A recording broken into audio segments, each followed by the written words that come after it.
पाकिस्तान के बीच युद्ध की आशंकाओं के चलते कानपुर में भी हवाई हमले से बचाव को लेकर तैयारियां हो गई हैं। शाम 4 बजे से शहर के 13 स्थानों पर बचाव को लेकर मॉक ड्रिल की गई। इसके बाद कानपुर, गोलटोली, थाना बजरिया, थाना कर्नलगंज एवं सभी थानों से लाइट बंद करने की अपील की गई, जिसके बाद पूरे शहर में ठीक 9:30 बजे ब्लैकआउट किया गया। आपको बता दें कि गृह मंत्रालय एवं सिविल डिफेंस कार्यालय के निर्देश अनुसार कर्नलगंज डिवीजन के पोस्ट 6 मकबरा गोलटोली के डिप्टी पोस्ट वार्डन मोहम्मद तौफीक रजा द्वारा रात्रि 9:30 एवं रात्रि 10 बजे तक मकबरे चौराहे पर हाथ से सायरन बजाया गया। वहीं आपको बताते चले कि इतने बड़े पैमाने पर मॉक ड्रिल कानपुर समेत देश में वर्ष 1971 में हुए युद्ध के दौरान हुई थी। अब पहलगाम आतंकी हमले के बाद बिगड़े हालातों के बीच एक बार फिर से ऐसा अभ्यास कराया जा रहा है।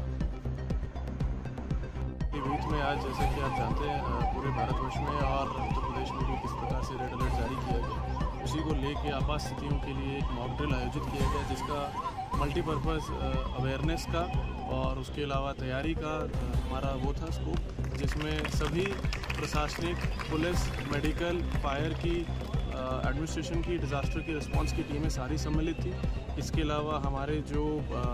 बच्चे थे, जो एनसीसी के कैडेट्स थे, जो हमारे विभिन्न संगठन हैं, वो सब इस समय शामिल थे। और इसका मल्टीपर्पज़ एक ऑब्जेक्टिव था कि भाई हम अवेयरनेस भी क्रिएट कर सकें कि यदि कभी ऐसी स्थिति उत्पन्न होती है तो उसमें क्या क्या करना है, कैसे आपको जो सायरन वार्निंग के लिए बजाए जाते हैं, एयर सायरन जिनको कहा जाता है, उसमें आपको किस तरह से रिएक्ट करना है। उस रिएक्शन के बाद यदि कोई इंजर्ड है, कहीं फायर लगी है, कहीं किसी को प्राथमिक या सेकेंडरी मेडिकल उपचार की आवश्यकता है, तो उसके लिए किस तरह हमारी टीमें काम करेंगी। तो न केवल इसने पब्लिक में जागरूकता के रूप में इस मॉक ड्रिल ने काम किया है, इसके साथ साथ पुलिस की, फायर की, मेडिकल और प्रशासनिक टीमों को किस तरह से रिस्पॉन्ड करना है ऐसी स्थिति में, उनकी भी ड्रिल हुई है, जिससे आने वाली ऐसी अगर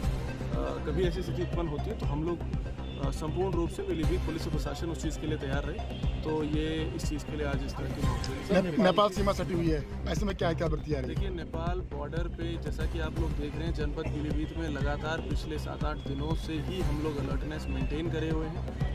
डीएम साहब के द्वारा, मेरे द्वारा, इसके अलावा हमारे additional SP, ADM, CO, SDMs और इसके अलावा जो हमारी क्या कहते हैं एसएसबी की टीम्स हैं, एसएसबी के जो ऑफिसर्स हैं, कमांडेंट हैं, यहाँ पे डीआईजी और आईजी साहब आए थे कुछ दिन पहले, उनके साथ भी एक जनपदीय लेवल बैठक करी गई थी। तो लगातार हम लोग बॉर्डर्स को अपने मॉनिटर कर रहे हैं, हमारी टीम्स मॉनिटर कर रही हैं। Joint patrolling with Nepal armed police force is also being done by us. तो लगातार उस चीज़ को भी हम लोग मॉनिटर कर रहे हैं। सर, आज शाम को एक पुलिस ब्लैकआउट का कार्यक्रम कर रही है, किस तरीके का कार्यक्रम है, लोगों को क्या संदेश देने की कोशिश? देखिए, वो भी एक जॉइंट पुलिस और प्रशासन का कार्यक्रम है, जिसमें ये है कि